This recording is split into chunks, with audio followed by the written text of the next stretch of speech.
جو خبر پہنچانے کا جو میڈیم تھا، لوگ جس پر یقین کرتے تھے، جس پر عوام کی، جمہور کی، پاکستان کی سیاسی پارٹیز کی اور خصوصاً اپوزیشن کی بات کی جاتی تھی اور وہ لوگ اس پر اعتماد بھی کرتے تھے، اب وہ سارا سلسلہ جو ہے وہ ختم ہو کے رہ گیا۔ اب پاکستان کا الیکٹرانک میڈیا جس میں نیوز چینل شامل ہیں اور اس کے ساتھ ساتھ ناظرین پرنٹ میڈیا جو اخبارات شائع ہو رہے ہیں، اب ان پر لوگوں کا اعتماد جو ہے وہ تقریباً ختم ہو کے رہ گیا ہے۔ اب لوگ بجائے الیکٹرانک میڈیا اور پرنٹ میڈیا پر انحصار کرنے کے اور ان پر یقین کرنے کے، اب لوگ سوشل میڈیا کی طرف آ گئے ہیں، اور سوشل میڈیا جو ہے اس پر اس میں کوئی دوسری رائے نہیں ہے کہ پاکستان میں بہت سارے ایسے لوگ ہیں جو ویوز کے چکروں میں غلط اور جھوٹی قسم کی خبریں جو ہیں وہ بھی شیئر کرتے ہیں، جھوٹے یا جھوٹا بیانیہ بنانے کی بھی کوشش کرتے ہیں، لیکن اس کے ساتھ ساتھ یہ بھی ایک حقیقت ہے کہ وہ لوگ جن کو ان کے چینلز جو ہے بات کرنے سے روکتے ہیں، چینلز پہ جو بات نہیں کر سکتے یا اخبارات جس چیز کو شائع کرنے سے ڈرتے ہیں، وہ سوشل میڈیا پر بہت سارے پاکستان کے جو صحافی ہیں وہ کھل کے اپنے خیالات کا اظہار بھی کرتے ہیں، وہ وہاں اپنی خبریں بھی شیئر کرتے ہیں اور لوگوں کو ایجوکیٹ بھی کرتے ہیں، اس حوالے سے لوگوں کو آگاہ کرتے ہیں، اور ان کا یہ عمل جو ہے میں سمجھتا ہوں قابل ستائش ہے۔ لیکن اس حکومت نے یہ فیصلہ کر لیا کہ جی اب ہم نے ڈراموں کے ذریعے، ہم نے فلموں کے ذریعے بیانیہ بنانا ہے اور پھر اس بیانیے کو جو ہے وہ امپوز بھی کرنا ہے اس قوم پر، اور اس پر جو ہے وہ چاروں صوبوں کی قیادتیں جو ہیں وہ بھی متفق ہیں اور اس میں عسکری قیادتیں بھی شامل ہیں۔ اور دیکھیں ظلم یہ ہے کہ یہ وزیر اعظم پاکستان جس اجلاس کی صدارت کر رہے ہیں اس اجلاس میں فیصلہ ہو رہا ہے۔ اب یہ جو حکومت کی جانب سے بیانیہ بنایا جائے گا، اس کی حقیقت کیا ہوگی یا اس کی عمر کیا ہوگی، اس کا اندازہ لگانا مشکل نہیں ہے۔ اب پاکستان کا جو نوجوان ہے جس کے پاس موبائل فون بھی ہے، جس کے پاس لیپ ٹاپ بھی ہے، جس کے پاس انٹرنیٹ بھی ہے اور بین الاقوامی جو ذرائع ابلاغ ہیں اس سے بھی وہ ٹچ ہے، وہ حکومت کی جانب سے ایسا کوئی بھی بیانیہ جو بنایا جائے گا اس کا تیا پانچا کرنے میں اس کو زیادہ دیر نہیں لگے گی ناظرین۔ اور دوسری طرف چونکہ 26ویں ترمیم کے بعد اسلام آباد ہائی کورٹ میں خصوصاً یہ جو کچھ پاکستان تحریک انصاف کے کیسز کے حوالے سے پہلے جو چیف جسٹس عامر فاروق صاحب تھے ان کا جو کردار رہا وہ بھی سب کو پتہ ہے، اور اب جو چیف جسٹس سرفراز دوگر صاحب ہیں ان کا کردار بھی سب کے سامنے ہے۔ پہلے انہوں نے ابتدا کی تھی جسٹس سردار اعجاز اسحاق صاحب کے کیس میں جب وہ مشال یوسف زئی کی توہین عدالت والی درخواست زیر سماعت تھی، اور پھر اسی دوران اڈیالہ جیل کے سپرنٹینڈنٹ کی ایک پیٹیشن فائل ہوتی ہے، اس پیٹیشن فائل کو جو ہے وہ نمبر بھی لگ جاتا ہے، اس کو سماعت کے لیے مقرر بھی کر دیا جاتا ہے، اور پھر اس پر لارجر بینچ بنا کے وہ سارے کیسز جو ہیں وہ بھی ٹرانسفر کر لیے جاتے ہیں، اور ٹرانسفر کرنے کے بعد اس پر ایک آرڈر بھی کر دیا جاتا ہے، اور جس آرڈر کو اٹھا کے کل سپرنٹینڈنٹ اڈیالہ جیل نے ردی کی ٹوکری میں بھی ڈال دیا تھا۔ اب جسٹس بابر ستار جو ہیں وہ بھی کھل کے سامنے آ گئے ہیں۔ جسٹس بابر ستار صاحب کے پاس ایک کیس تھا جو سروسز میٹر کے حوالے سے تھا، تو انہوں نے وہ کیس سننے سے معذرت کی تو فائل واپس بھجوا دی، تو اس فائل پر جو ہے قائم مقام چیف جسٹس سرفراز دوگر صاحب نے دوبارہ نوٹ دے دیا کہ یہ کیس جو ہے بابر ستار صاحب ہی سنیں گے، جسٹس بابر ستار۔ تو جسٹس بابر ستار صاحب نے پھر اس پر آرڈر لکھوایا اور انہوں نے کہا کہ جی جو طریقہ کار ہے مروجہ اور جو ہائی کورٹ کے رولز ہیں وہ یہ ہے کہ اگر یہ جج کے پاس اختیار ہے کہ وہ کسی کیس کو سننے سے معذرت کر سکتا ہے، تو معذرت کے بعد وہ کیس جو ہے وہ رجسٹرار کے پاس جاتا ہے اور پھر رجسٹرار اس کو دوسرے بینچ میں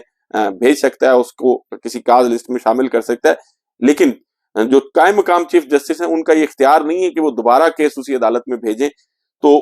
انہوں نے ایک لحاظ سے طنز بھی کیا اور چیف جسٹس کے جو اقدامات ہیں یا ان کی جانب سے جس قسم کے آرڈرز کیے جا رہے ہیں ان پر سوال بھی اٹھایا کہ قائم مقام چیف جسٹس صاحب واقعی قانون کی اگر روح سے دیکھا جائے تو ایسا نہیں کر سکتے، جب کوئی کیس مقرر کر دیا جاتا ہے تو پھر وہی بینچ جو ہے وہی جج جس کے پاس کیس لگا ہوتا ہے وہی سماعت کرتا ہے، اور اگر وہ جج سماعت نہ کرے تو پھر کیس واپس بھیج دیا جاتا ہے، رجسٹرار اس کو کسی دیگر بینچ میں جو ہے وہ بھجوا دیتے ہیں۔ یہ عام طور پر اب تک جو ہائی کورٹ میں ہوتا رہا ہے وہ یہی ہے، اور ہائی کورٹ کے رولز بھی یہی ہیں۔ ہاں اگر کوئی معاملہ اہم نوعیت کا ہو اس میں پھر لارجر بینچ بھی تشکیل دیا جاتا ہے، لیکن اس میں بھی جو متعلقہ لوگ ہوتے ہیں ان کی کنسنٹ لی جاتی ہے، ان کی رضامندی لی جاتی ہے، لیکن یہاں جو ہے وہ اس قسم کی کوئی پریکٹس نہیں کی گئی۔ خصوصاً یہ جو لارجر بینچ بنایا گیا تھا عمران خان کی اپیلوں کے حوالے سے، ملاقات کے کیسز کے حوالے سے، ان پر بھی نہ تو جسٹس اعجاز اسحاق صاحب کو سنا گیا اور نہ دیگر ججز کو سنا گیا، بلکہ سی پی سی کے جس سیکشن کے تحت جو ہے وہ اس سارے معاملے کو پروسیڈ کیا گیا وہ ایڈوکیٹ جنرل اسلام آباد نے بھی کورٹ میں تسلیم کیا کہ اس سیکشن کے تحت جو ہے یہ درخواست بنتی نہیں تھی، لیکن سرفراز دوگر صاحب جو ہے وہ چونکہ اس وقت قائم مقام چیف جسٹس ہیں اور ان کو لے کے آنے والے لوگ جو ہیں وہ بھی شاید طاقتور ہیں اور خود وہ جسٹس ہیں، تو وہ جیسے وہ ایک شعر کا مصرع ہے کہ جو چاہے آپ کا حسن کرشمہ ساز کرے، تو جو ان کا حسن کرشمہ ساز چاہتا ہے وہ ویسے کر لیتی ہیں. اور اب بھی جسٹس بابر اسٹار صاحب نے جو ہے میں سمجھتا ہوں بالکل درست فیصلہ کیا، اور انہوں نے اس پر جو ہے وہ ایک چونکہ آرڈر بھی لکھوایا کہ جو قائم مقام چیف جسٹس صاحب ہیں ان کو قانون میں ایسا کوئی اختیار حاصل نہیں ہے کہ وہ کیس جو ہے وہ دوبارہ کسی نوٹ کے ساتھ جو ہے وہ اسی جج کے پاس بھجوا دیں جس جج نے اس کیس کو سننے سے معذرت کی ہے. اب جہاں تک قائم مقام چیف جسٹس صاحب کا تعلق ہے، اس میں کوئی دوسری رائے نہیں ہے کہ قائم مقام چیف جسٹس صاحب جو ہے وہ شاید اپنے ساتھی ججز کے بارے میں یہ سمجھتے ہیں کہ وہ ان کے ماتحت ہیں. یہ سوچ ان کو اپنے بہرحال دماغ سے نکالنی ہوگی. ہائی کورٹ میں بیٹھے ہوئے جتنے بھی ججز ہیں وہ سارے برابر ہیں. ہاں، جہاں تک چیف جسٹس صاحب کا تعلق ہے، وہ چونکہ بینچ بنانے کے حوالے سے، بینچ کانسٹیٹیوٹ کرنے کے حوالے سے ان کا ایک اختیار یقیناً ہوتا ہے، اور اس اختیارات کو سب مانتے بھی ہیں اس اختیار کو. لیکن یہ نہیں ہے کہ ایک بینچ بنا دیا جائے اور پھر اس بینچ میں اگر کوئی کیس فکس ہو جائے تو وہ بینچ جو ہے وہ خود سے ختم کر دیا جائے، یا اس میں کسی دیگر جج کو شامل کر دیا جائے، یا وہ بینچ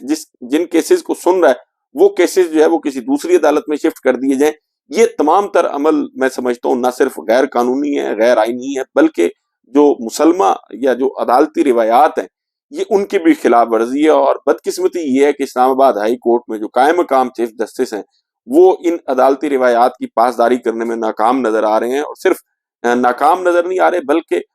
دنیا کے سامنے، خصوصاً پاکستان میں جو ایک وکلا کمیونٹی ہے ان کے سامنے جو ہے مذاق بھی اڑایا جا رہا ہے ان کے ان اقدامات کا. ناظرین، ایک طرف یہ سب کچھ ہو رہا ہے اور دوسری طرف جو ہے وہ ایک تو پاکستان میں جو صحافیوں کے خلاف مقدمات بنائے جا رہے تھے، وحید مراد صاحب کا جہاں تک تعلق ہے ان پر جو ہے 2 دن کا ان کا جسمانی ریمانڈ دیا گیا تھا، اور پھر جسمانی ریمانڈ کے بعد ان کو جوڈیشل کیا گیا، بالآخر آج ان کی بیل ہو گئی. لیکن فرحان ملک صاحب جو ہیں وہ اتنے خوش قسمت نہیں ہیں، ان کو ایک کیس میں جوڈیشل کیا گیا لیکن ان کو دوسرے کیس میں گرفتار کر کے جو ہے وہ ریمانڈ حاصل کر لیا گیا تھا. اس پر عدالت نے برہمی کا بھی اظہار کیا کہ جب ایک کیس میں جوڈیشل کیا گیا تو عدالت کو مطلع کیے بغیر دوسرے کیس میں ان کی گرفتاری کیوں ڈالے گی. لیکن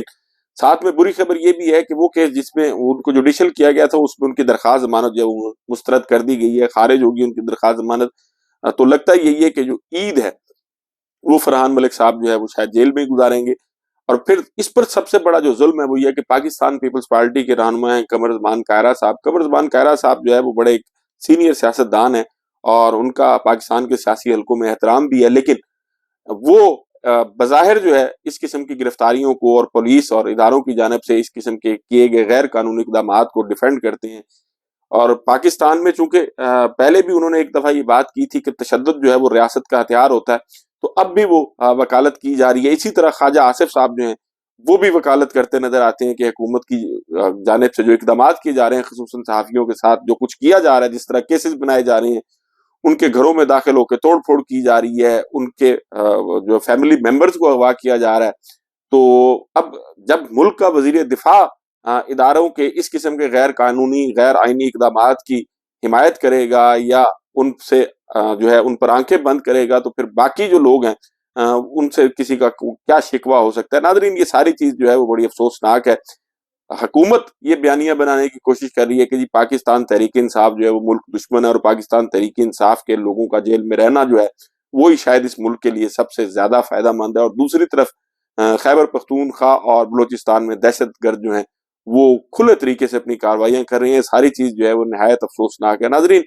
اللہ کرے پاکستان میں وہ دن جلد آئے جب ادارے جو ہے وہ اپنی ڈومین میں اپنے قانونی اور آئینی جو اختیارات ہیں ان کے مطابق اپنے اپنے دائرہ کار میں کام کریں. اللہ کرے گا وہ دن جلد آئے گا جب ایسا ہوگا اور پاکستان کی منتخب اور جو جمہوری لوگ ہیں جن کو اس ملک کے لوگوں نے منتخب کر کے حکمرانی کا مینڈیٹ دیا ہے وہ اس ملک پر جلد حکمرانی کریں گے. ناظرین، آپ سے ملاقات ہوگی اگلی ویڈیو میں. اپنا اور اپنے ارد گرد کے لوگوں کا بہت خیال رکھیے گا. اللہ حافظ.